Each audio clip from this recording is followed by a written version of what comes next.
आता आपण आलेलो आहोत आणखीन एका प्राचीन मंदिरामध्ये, ज्याचं नाव आहे रामेश्वर महादेव मंदिर. हे गडावरील आणखीन एक महत्त्वाचं मंदिर आहे. या ठिकाणी मंदिराचा जो मूळ ढाचा होता, तो काळाच्या ओघात नामशेष झालेला आहे. फक्त आता जी तुम्हाला घुमट दिसते व महादेवाचं छोटंसं मंदिर आहे इथं रोज त्याची पूजा अर्चा केली जाते. तर आता फक्त इथं ह्या इतक्याच गोष्टी शिल्लक आहेत.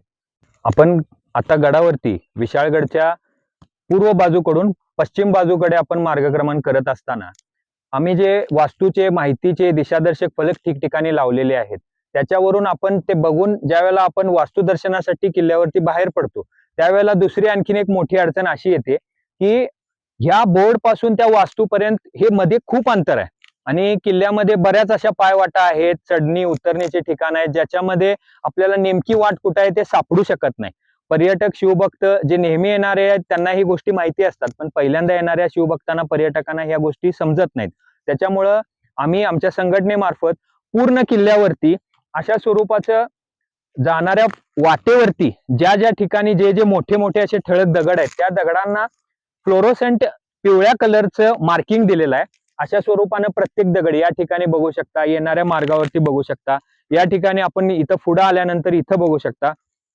हा जो मार्ग आहे, हा मार्गाला दिशा दर्शवण्यासाठी या ठिकाणी सुद्धा अशा स्वरूपाचे मार्किंग येलो कलरचे एरोज केलेले आहेत. याच्याने होतं कसं की इथून आपल्याला अर्धा किलोमीटर पुढती दुसऱ्या वास्तूच्या दर्शनासाठी जात असताना फक्त आपण हे पिवळे मार्किंग केलेले दिशादर्शक एरोज आणि हे दगड जरी आपण फॉलो करत गेलो तरी आपण ती मार्ग आपल्याला बरोबर सापडतो आणि आपण त्या वास्तूपर्यंत पोहोचतो. असं आमच्या संघटनेतर्फे पूर्ण किल्ल्यावरती येलो कलरचं मार्किंग स्पॉट टू स्पॉट सगळीकडे केलं गेलेलं आहे. नमस्कार मित्रांनो, आता आपण आहोत विशालगडावरील गडदेवता वाघजाई देवीच्या मंदिरामध्ये.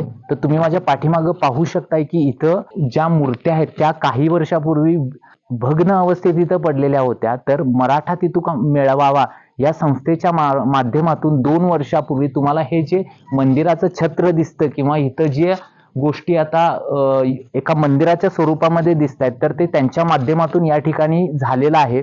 अगदी म्हणजे आपण या ठिकाणी येताना आपल्याला चालताना सुद्धा त्रास होतो, पण त्यांच्या मार्फत या ठिकाणी एक सुंदर असं छत्र उभारणीचं काम त्यांच्या मार्फत इथं झालेलं आहे. तर याविषयी आपण अधिक माहिती जाणून घेऊयात मराठा तितुका मेळावाचे संस्थापक अध्यक्ष रणजित निवासराव घडपणकर यांच्याकडून. आता आपण आलेलो आहोत किल्ले विशाळगडच्या पश्चिम तटबंदीकडच्या बाजूकडे. इकडच्या बाजूला आल्यानंतर आपल्याला इकडे आल्यानंतर निदर्शनास येतं की मी ज्या ठिकाणी आता बसलेलो आहे ते गड देवता वाघजाई देवीचं मंदिर आहे. शक्तीची देवता असणारी ही देवतेचं मंदिर आम्ही 8 वर्षापूर्वी ज्यावेळेला संघटनेच्या माध्यमातून गडावरती कार्य सुरू केलं, त्यावेळेला प्रथमतः आम्ही सर्व ठिकाणी म्हणजे गडावरती ज्या 31 वास्तू आहेत तिथे आम्ही वास्तूंचे नामफलक लावायचं काम हाती घेतलं. त्याच्यापूर्वी ज्या वेळेला संपूर्ण गडाची माहिती घेत होतो, त्यावेळेला आल्यानंतर इकडे पहिल्यांदा ज्या वेळेला मी इथं आलो, त्यावेळेला ज्या वेळेला इथं आल्यानंतर हे मंदिर बघितलं, त्यावेळेची त्याची अवस्था बघितली तर इतकी वाईट अवस्थेत हे मंदिर होतं. म्हणजे मंदिर हे नव्हतंच जवळपास. इथं नुसतं ही खालची 1-2 फुटाच्या दगडांचं जे फॉर्मेशन आपल्याला लावलेलं दिसतंय तेवढंच अस्तित्वात होतं आणि त्याच्यावरती असे पत्रे गंजलेले पडलेले वरच्या साईडने होते आणि या मूर्त्या 2 आतमध्ये भग्न अवस्थेत पडलेल्या होत्या. इथं ज्या वेळेला आम्ही आलो त्याच्यानंतरच्या वेळेला त्यावेळेला कधी इथं मूर्त्या असायच्या कधी नसायच्या. काही विघ्न संतोषी समाजकंटक आणि परधर्मीयांनी जिथं उच्छाद मांडलाय त्यांनी ह्या मूर्त्या अक्षरशः पलीकडच्या दरीत टाकून देणे, इकडे आड बाजूला टाकून देणे, अशा स्वरूपाचे इथं उपद्व्याप चालायचे. आमच्या माध्यमातून आणि इथल्या गावकऱ्यांच्या माध्यमातून ते ज्या ज्या वेळेला इकडून तिकडून यायचं त्यावेळेला हे पडलेल्या दिसायच्या, त्या उचलून इथं आणल्या जायच्या आणि या ठिकाणी परत स्थापन केल्या जायच्या, अशी त्यावेळेला अवस्था होती. तर हे सगळं बघितल्यानंतर की आमच्या धर्माच्या देवतेची गडावरच्या असणाऱ्या स्वराज्यातल्या आपल्या देवाऱ्यात असणाऱ्या देवतेची ही होत असणारी अवहेलना ही आमच्याच्याने सहन नाही होणारी आहे. आपल्या घरातले देवदेवता हे आपल्या मंदिरात विराजमान आहेत, आपण त्यांची पूजा अर्चना करतो, पण स्वराज्यातल्या ह्या देवदेवता आहेत त्यांची पूजा अर्चना करणं हे आपलं आद्य कर्तव्य बनते. याच्यातूनच आम्ही ठाम निश्चय घेतला की गडावरती बोर्ड लावण्याच्या कामानंतर पहिलं जर दुर्ग संवर्धनाच्या कामामधलं भरीव स्वरूपातलं जर कोणतं काम करायचं असेल तर आपल्याला पहिला या आईच्या देवाचं अगदी व्यवस्थितरित्या काम करणं आहे. आणि त्याच्यामध्ये मग काम करायला सुरुवात केल्यानंतर मग नेहमीप्रमाणे पुरातत्व विभाग, प्रशासकीय यंत्रणा यांचा होत असणारा विरोध, काम करत असणारा आडी अडचणी अटी, ह्याच्यामध्ये काम करणं खूप अवघडीचं होत होतं. मग त्याच्यानंतर निर्णय घेतला गेला की निदान की जो आत्ता जे काय 10च्या आत्ता जो मंदिराचा या शिल्लक आहे त्याचं स्वरूप आहे असं राहावं, कालोगात हे सुद्धा नामशेष होऊ नये. पावसाच्या आणि उन्हाच्या ह्याच्या तडाख्यामधून हे जेवढं शिल्लक आहे तेवढं तरी भविष्यात शिल्लक राहावं म्हणून कन्झर्वेशन मध्ये आम्ही याच्यावरती छत्र करायचा निर्णय घेतला आणि त्याच्या कामाला लागलो. मंदिरासाठी निधी संकलन करण्यापासून सुरुवात झाली. त्याच्यामध्ये लोकसहभागातून याचं निधी संकलन केलं गेलं. अक्षरशः लोकांनी 10 रुपयापासून 100 रुपये 1000 रुपये अशा स्वरूपाची रक्कम वस्तू स्वरूपात सुद्धा मदत केली गेली. काहींनी पत्र्यासाठी सुद्धा मदत दिली. असे ही मदत उभा करून आम्ही या ठिकाणी काम सुरू केलं. अखंड 1 महिनाभर पार्ट्स मध्ये प्रत्येक वेळेला दर आठवड्यातून 2 दिवस असं सलग 1 महिना ते 2 महिने हे काम चाललं सलगरित्या. तर त्यावेळेला आता असं विचार करता बघितलं आपण तर हे पश्चिम बाजू ही गडावरची एक टोकाचं ठिकाण राहतं पूर्ण. इकडं कोणत्याही गोष्टी सहजासहजी उपलब्ध होत नाहीत. या ठिकाणी पाणी सुद्धा पिण्याला मिळत नाहीये. शिवाय या जागेची जी जमीन आहे इथं ही वरून जरी माती दिसत असली तरी याच्या खाली जो आहे हा पूर्ण कातळ आहे. ही माती आहे ही वरनं वाहत आलेली पावसात पाण्यावरून आलेली माती आहे. कातळमध्ये हे खड्डे काढणं हे काम एकदम मुश्किलीचं होतं. या ठिकाणी लाईट्स अवेलेबल नाही, पाणी अवेलेबल नाही, त्यामुळे इथं कोणत्या साधनानं खड्डे काढायचे हा मोठा प्रश्न होता. अक्षरशः हे खड्डे काढत असताना चिमणी आणि हाताने बसून खड्डे पाडले गेलेत. याच्यासाठी किती वेळ गेला असेल तुमचं तुम्ही त्याचा विचार करू शकता. त्याच्यानंतर हे खड्डे काढल्यानंतर पोलची रचना केली. त्याला खड्ड्याला कॉन्क्रीट टाकायचं होतं, त्यासाठी पाणी नव्हतं. तर इथं नैसर्गिक पाण्याचा पुढच्या साईडला उगम आहे झाडाच्या तिथं. त्या उगमाच्या तिथं 1 लिटरच्या पाण्याच्या बाटली भरून भरून आणून या ठिकाणी संकलित केलं गेलं पाणी. ते त्याच्यातून ते कॉन्क्रीट तयार करून मग ते खड्ड्यामध्ये टाकून ते पोल उभे राहिले.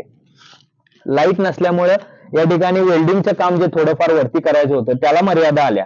मोठाले जनरेटर आमच्या सदस्यांनी, संघटनेच्या मुलांनी आणि शिवसेवकांनी ते तिकडून उचलून इकडेपर्यंत आणले या टोकापर्यंत खांद्यावरून.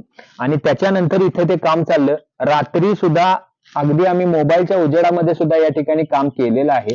आणि हे छत्र उभा राहिल्यानंतर छत्र जे मनाला समाधान मिळालं ते काय निराळच आहे. आणि 2 वर्षापूर्वी रामनवमीच्या दिवशीच आम्ही याचा स्वराज्य अर्पण सोहळा देखील भव्य प्रमाणात साजरा केला. त्याच्या वेळेला खाली गडाखालून आपण पालखी सुद्धा घेतली. देवपूजा अर्चना, भव्य सोहळा, प्रसाद, इतकं मोठं सगळं नियोजन झालं त्यावेळेला की त्यावेळी खऱ्या अर्थाने विशाळगड हा उजेडात आला. महाराष्ट्रामधल्या कोल्हापूर जिल्ह्यातल्या शाहूवाडी तालुक्यातील हा अत्यंत महत्वाचा किल्ला ज्याच्यावरती आपल्या स्वराज्यातल्या 3 छत्रपतींचा पायधूळ या ठिकाणी लागलेली आहे. छत्रपती शिवरायांचा तर खूप मोठा इतिहास आहे, संभाजी महाराजांचा सुद्धा खूप मोठा इतिहास आहे आणि राजाराम महाराजांच्या कारकिर्दीत त्यांचा सुद्धा इथला खूप मोठा इतिहास आहे. असा हा एवढा भव्य प्रशस्त किल्ला, दुर्ग संपन्न किल्ला हा त्यावेळी त्या सोहळ्याच्या मुळे पूर्ण उजेडात आला. आणि संवर्धनाची गरज या किल्ल्याला किती आहे हे लोकांच्या पर्यंत पोहोचलं. बऱ्याचशा दुर्ग संवर्धन संघटना या पूर्वीपासून गडावरती कार्यरत आहेत. आपापल्या परीने सगळे लोक सेवा वाहत आहेत. आमच्या पद्धतीनं आम्ही काम सुरू केल्यानंतर सुद्धा हे भरीव स्वरूपातलं कार्य आम्ही असंच पुढे चालू ठेवत इथून जी सुरुवात केली ती गडावरती पूर्ण सर्वत्र आपली कामाची, वास्तूंचे संवर्धन, मंदिराचं संवर्धन, ही सर्व कामं आमची गडावरती जी सुरू आहेत ती या मंदिराच्या नंतरच आम्ही सुरू केली. आता एवढं समाधान वाटतं या ठिकाणी आल्यानंतर, कारण लोक या ठिकाणी येत नव्हते. इकडं या बाजूला काही बघण्यासारखी ठिकाणं नाही आहेत. इकडे एवढं देवीचं चांगलं मंदिर आहे ते सुद्धा काही लोकांना कल्पना नव्हती. या सगळ्या गोष्टी झाल्यानंतर आपल्या शिवभक्तांना, पर्यटकांना ही वास्तू समजून आली आणि आता आवर्जून लोक त्या टोकाहून या टोकावरती हे मंदिर बघण्यासाठी, याच्या पाठीमागं आपण आता जाणार आहे त्या ठिकाणी कोकण दरवाजा इकडे लागतो, भुयारी मार्ग आहे, पलीकडे माचळादुर्ग आहे, इकडच्या साईडला तटबंदीचे मोठे अवशेष आहेत ते आपण बघणार आहोत. या ठिकाणी आवर्जून लोक यायला लागले, या ठिकाणी पूजा अर्चा व्हायला लागली. ही आमच्यासाठी खूप मोठी गोष्ट आहे. एवढंच आम्ही भरून पावलो की ही स्वराज्यातली देवता आम्ही पुन्हा या ठिकाणी प्रस्थापित करू शकलो. धन्यवाद. आत्ताच आपण रणजित गडपणकरांकडून हे मंदिर उभा करताना त्या काही गोष्टी किंवा त्यांनी घेतलेले कष्ट किंवा समाजातील किती लोकांचे हात लागले या गोष्टीसाठी हे आपण सर्व पाहिलं. पण या मंदिरापर्यंत येतानाच आपल्याला, आपण फक्त चालत यायचं म्हटलं तरी आपल्याला इथं दमछाक होते. पण हे सर्व जे साहित्य असेल किंवा ह्या सगळ्या गोष्टी असतील ते इथपर्यंत आणण्यासाठी येणारे कष्ट, याची कल्पनाही करवत नाही. हे फक्त निस्सीम शिवभक्तच ह्या गोष्टी करू शकतात. आणि खरोखरच एक कष्टाची परिसीमा ओलांडून त्यांनी ह्या सर्व गोष्टी इथं उभा केलेल्या आहेत. खरोखरच त्यांच्या या कार्याला मनापासून सलाम. तसेच जर आपणही कोणी विशालगडावरती आपलं जर येणं झालं तर नक्कीच या ठिकाणी आपण या वास्तूला भेट द्यावी, अशी मी आपल्याला विनंती करतो. आता आपण आहोत विशालगडावरील पश्चिमेकडील बाजूला, जिथून कोकण दरवाजा आहे. तो कोकण दरवाजापासून काही पावलं आपण खाली आल्यानंतर इथे एक भुयारी मार्ग आपल्याला दिसतो. या भुयारी मार्गाचं वैशिष्ट्य, याचं जे तोंड आहे ते आपल्याला आता खूप छोटं दिसतं, पण जसं आतमध्ये जाऊ तसं ते मोठं होत गेलेलं आहे. आणि हा भुयारी मार्ग गडाच्या बरोबर मध्यभागी ओपन होतो, जिथं राजवाडा आहे अशा ठिकाणी. त्या काळामध्ये याचा चोर मार्ग म्हणून सुद्धा उपयोग केला जायचा. याचा आणखीन एक प्रमुख उपयोग असा व्हायचा की संध्याकाळनंतर किल्ल्याचे सर्व दरवाजे बंद व्हायचे व किल्ल्यामध्ये आत जाण्यासाठी मार्ग नसायचा. तर अशा प्रसंगी ह्या मार्गाचा उपयोग केला जायचा. आता आपण विशाळगडच्या पश्चिम तटबंदीच्या बाजूला कोकण दरवाजाच्या पासून खाली आलेलो असताना या ठिकाणी मी जिथे उभारलेलो आहे तिथून हा रस्ता सरळ पुढच्या साईडला जातो. तिथे जी वाड दिसते तिथून आपण समोरच्या माचाळदुर्गकडे जातो. माचाळदुर्ग हा विशाळगडचा जोड किल्लाच जवळजवळ समजला जाण्यासारखा आहे. छत्रपती शिवरायांनी या डोंगर क्षेत्राचं त्यावेळेचं महत्व ओळखलं आणि त्यांनी हा किल्ला म्हणून कधीही वसवला नाही, कारण याच्याकडून विशाळगडला धोका आहे हे ते जाणून होते. त्याच्यामुळे त्यांनी हा डोंगर हा असाच ओसाड त्यावेळेला ठेवला होता. याच्या पलीकडच्या बाजूला कोकण आहे, तिथून आपण पलीकडे जाऊन कोकण मध्ये उतरू शकतो. अजूनही माचाळगडवरचे रहिवासी इकडच्या बाजूने येतात, विशाळगडवरती या बाजूनेच ये जाते करत असतात. औरंगजेब ज्या वेळेला दक्षिणेत आला त्यावेळेला त्यांनी विशाळगडला ज्यावेळेला मोर्चे लावले त्यावेळेला इकडच्या बाजूनी सुद्धा माचाळवरून त्यांनी मोर्चे लावून त्यांनी कोकणच्या या बाजूच्या दरवाजाकडून मारा करून इकडच्या साईडची तटबंदी आणि हा दरवाजा या साईडवरती तोप गोळ्यांची भरमास करून इकडची बाजू पूर्ण नामशेष केली होती असे उल्लेख इतिहासामध्ये आढळतात. हा मार्ग माचाळवरून इकडून येणारा मार्ग या दरीतून खालून येतो. इथून वरती आल्यानंतर आपण या मार्गाने सरळ वरती येऊन इकडून आपण कोकण दरवाजा मार्गे विशाळगडावरती प्रवेश करते होतो. आता आपण आलेलो आहोत विशालगडावरील पश्चिम बाजूला. हा जो दरवाजा दिसतोय हा कोकण दरवाजा असं संबोधलं जातं. कोकणातील लोक किल्ल्यावरती येण्यासाठी ह्या मार्गाचा उपयोग करत होते. आता आपण जे समोर बघतोय ती कोकण दरवाजातून आत आल्यानंतर दिसणारी पश्चिम बाजूची तटबंदीची भिंत दिसते आपल्याला. मोठी जी ही पूर्ण मोठी भिंत दिसते, ह्याचा बांधकामाचा प्रकार हा दुहेरी तटबंदी प्रकारामध्ये मोडतो. कोकणातून येताना आपल्याला पहिल्यांदा कोकण दरवाजातून वरती येतो त्यावेळेला आपल्याला बाहेरचा फक्त दरवाजा आणि त्याला संलग्न असणारी या बाजूची तटबंदी फक्त निदर्शनास येते. पण इथून आत आल्यानंतर या साईडला पहारेकऱ्यांच्या देवड्या, जोते, इथून जाणारा किल्ल्यावर आत प्रवेशित करणारा मार्ग या ठिकाणी आपल्याला आहे. आणि त्याच्या बरोबर समोर आपल्याला ही पश्चिम साईडची दुसरी तटबंदी, ज्याला दुहेरी तटबंदी स्थापत्यशास्त्रामध्ये म्हणतात, ती ही तटबंदी या ठिकाणी पडझड झालेली आहे. पण ही अत्यंत सुस्थितीत आणि भक्कम बांधकाम असणारी ही दुहेरी तटबंदी किल्ल्याच्या एक संरक्षणाच्या दृष्टीने अत्यंत प्रबळ समजली जाते. हे वास्तुशास्त्राचा आणखीन एक विशाळगडचा सुंदर नमुना समजला जातो. आता आपण गडाच्या पश्चिम तटबंदीची बाजू, कोकण दरवाजा, भुयारी मार्ग व वाघजाई देवी मंदिर हे वास्तू बघितल्यानंतर आता आपण पुन्हा गडाच्या मध्यवर्ती ठिकाणी म्हणजे बालेकिल्ल्याच्या ठिकाणी आपण चाललेलो आहोत. त्या ठिकाणी आपल्याला पंतप्रतिनिधी राजवाडा, चौकोनी पायऱ्यांची विहीर, अर्धचंद्राकृती विहीर, गणेश मंदिर, विठ्ठल रुक्मिणी मंदिर, भावकाई देवी मंदिर व भगवंतेश्वर मंदिराचे दर्शन करायचे आहे. आपण त्या ठिकाणी मार्गस्थ होतोय. जात असताना मी आपल्याला एक गोष्ट सांगू इच्छितो की इतिहासामध्ये विशाळगडावरती 21 हिंदू मंदिरांचा उल्लेख आहे. त्या 21 मंदिरापैकी आज मितीस आपल्याला या ठिकाणी फक्त 10 ते 11 मंदिरांचे अवशेष पाहायला मिळतात, ज्याच्यामधले 3 ते 4 मंदिरं फक्त सुस्थितीत बांधीव स्वरूपात आहेत. बाकीची सगळी मंदिरं ही नामशेष होण्याच्या मार्गावर आहेत. आता त्याची कारणं ही नैसर्गिक आहेत का मानवनिर्मित आहेत याचा विचार हा शासनाने, पुरातत्व खात्याने, वन विभागाने करावा, समस्त शिवभक्तांनी करावा व याच्यासाठी काय आपल्याला करता येईल आपल्या पद्धतीने आपल्या लेवलवरती ते त्यांनी ठरवावं आणि आपल्या देवदेवतांची होणारी विटंबना, मंदिरांचा करावा लागणारा जीर्णोद्धार याच्यासाठी जाणीवपूर्वक प्रयत्न करावेत, हे मी या व्हिडिओच्या माध्यमातून आपल्या सर्वांना विनंती करू इच्छितो. नमस्कार. आता आपण आहोत विशालगडावरील अहिल्याबाई समाधी स्थळाच्या ठिकाणी. छत्रपती शिवाजी महाराजांचे द्वितीय पुत्र राजाराम महाराज यांच्या त्या पत्नी होत्या. जेव्हा राजाराम महाराजांचे सिंहगडावरती निधन झाल्याची वार्ता अहिल्याबाईंना समजली, त्यावेळेला त्या या ठिकाणी सती गेल्या. त्यांचीच ही समाधी. आता आपण गडावरती आलेलो आहोत. हे ठिकाण आहे नरसिंह मंदिराचं देवस्थान. समोर आपण मंदिर बघतोय. प्रचंड दुरावस्था झालेलं हे मंदिर. आमच्या संघटनेतर्फे वाघजाई देवीचं मंदिराचा जीर्णोद्धार, त्याच्यावरती छत्रनिर्मितीचं काम झाल्यानंतर आम्ही लगेचच जाहीर केलं की हे नरसिंह मंदिराचं काम सुद्धा आमची संघटना करते. आणि याच्या माध्यमातून सर्वप्रथम वाघजाई मंदिराप्रमाणेच या ठिकाणी हे छत्र तयार केलं गेलं. मोठ्या भव्य प्रमाणाचं हे छत्र, जेणेकरून याच्यावरती पाऊस पाणी नाही पडेल आणि याचं जे आत्ता जो ढाचा आहे तो सुरक्षित केला जाईल. आता इथपर्यंत काम हे झालं ज्याला झाले आता 3 महिने झाले. यापूर्वी हे काम कंप्लीट झालं छताचं. त्याचा आम्ही स्वराज्य अर्पण सोहळा देखील मोठ्या प्रमाणात केला. त्यावेळेला बरेचसे शिवभक्त, हिंदू धर्माभिमानी लोक या ठिकाणी आले. खूप मोठा सोहळा या ठिकाणी घडला आणि त्याच वेळेला विशाळगडच्या अतिक्रमण मुक्तीचं रणशिंग देखील त्या सोहळ्याच्या निमित्तानं फुंकलं गेलं. आणि त्याच्यानंतरच प्रशासकीय यंत्रणा, शासन, पुरातत्व विभाग, वन विभाग यांना जाग आली आणि त्यांनी ठोस पावलं उचलायच्या अनुषंगानं गडावरील अतिक्रमणाचं पुनर्सर्वेक्षण केलं आणि अतिक्रमण धारकांना नोटिसा जारी केलेल्या आहेत. आता सध्या ते प्रकरण न्यायप्रविष्ट जरी असलं तरी आज ना उद्या त्याचा निकाल हा लागेल. सांगण्याचा उद्देश एवढाच आहे की कृती ज्या वेळेला एखादी घडते त्याच्यानंतरच शासकीय यंत्रणांनी जागा होण्यापेक्षा त्यांनी याच्यापूर्वीच आपल्या हाती जे कायदे त्यांच्याकडे जे सोपवलेले आहेत त्याच्या अनुषंगाने त्यांनी निर्णय घ्यावेत. आणि ही इथपर्यंतची ही एवढी परिस्थिती चिघळ्या सोपेन वाट त्यांनी बघत बसू नये. शिवभक्तांच्या भावनांचा उद्रेक झाला तर तो कुणालाही परवडणारा नाहीये. त्याच्यातून कायदा सुव्यवस्थेचा प्रश्न निर्माण होऊ शकतो.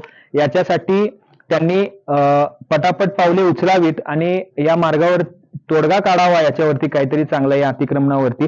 आणि हे जे सर्व घटना इथले सगळ्या ज्या कचऱ्याच्या बाबी असतील किंवा अतिक्रमणाचे प्रश्न असतील ते त्या स्तरावरती लवकरात लवकर सोडवले जावेत.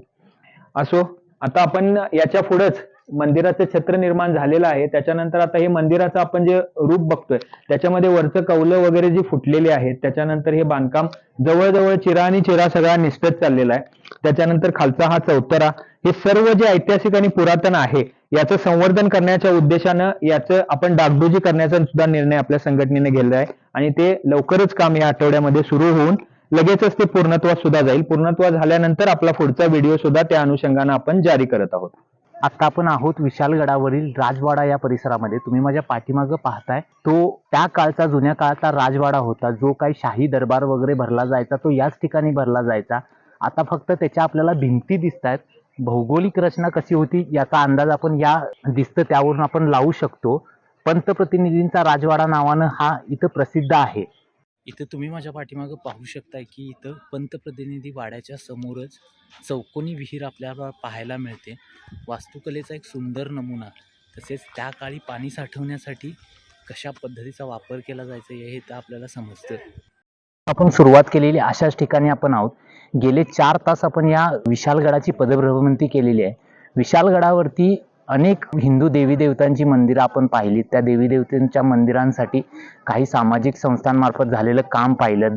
ज्या देवी देवतांच्या मंदिराची अत्यंत विदारक स्थिती होती, अगदी मूर्त्या सुद्धा भग्नावस्थेत मध्ये पडलेल्या अशा मंदिरांच्या मूर्त्या एकत्र आणून त्यावरती छत उभारणीचं काम सुद्धा इथं चांगल्या पद्धतीनं अगदी झालेलं आहे. त्यानंतर ऐतिहासिक वास्तू बघितल्या. त्यामध्ये अहिल्याबाईंची समाधी असेल, बाजीप्रभू देशपांडेंची समाधी असेल, फुलाजी प्रभू देशपांडे यांची समाधी असेल, तर ह्या सर्व समाध्या बघितल्या. त्यावरती आपण नतमस्तक झालो. पण हा किल्ला फिरताना एक खंत जाणवली. कुठेही चैतन्य जाणवलं नाही, कुठेही उत्साह जाणवला नाही. किल्ल्यावर सर्वत्र घाणीचे, कचऱ्याचे साम्राज्य आहे. स्वराज्याच्या 3 छत्रपतींचा कार्यकाल पाहिलेल्या व नांदत्या असलेल्या विशालगडाची आजची ही अवस्था पाहून मन सुन्न होते, उद्विग्न व्हायला होते. इतिहासातील कित्येक अडचणीच्या प्रसंगांना ठामपणे सामोरा गेलेला किल्ला आज स्वतः अडचणीत सापडला आहे.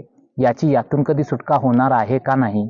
परिस्थिती बदलण्याची धमक असणारे प्रशासकीय अधिकारी, शासन प्रशासन यांच्यासाठी खरी ठोस कारवाई करणार आहेत की नाहीत? याच्यासारखे कित्येक प्रश्न आमच्यासारख्या सामान्य नागरिकांना व शिवभक्तांना सतावत आहेत. दुर्ग संवर्धन करणाऱ्या व्यक्ती व संघटनांना मर्यादा आहेत, तरी देखील ते दुर्गाच्या संवर्धनासाठी झटत आहेत. त्यांच्या या कर्तव्य कार्याला कधी न्याय मिळणार आहे की नाही, का त्यांच्याही पदरी देखील निराशाच पडणार आहे. हे गडकोट किल्ले हे छत्रपतींची जिवंत स्मारक आहेत आणि त्यांनी ती आपल्याला दिलेली ही एक मोठी देणगी आहे. आज या गडकोट किल्ल्यांचं जतन, पुनर्वसन व संरक्षण करणं ही आपली पहिली गरज आहे, काळाची गरज आहे. आज जर आपण हे गड किल्ले जर जपले नाहीत, जतन पुनर्वसन केलं नाही, तर आपण पुढच्या पिढीसाठी काय देणार?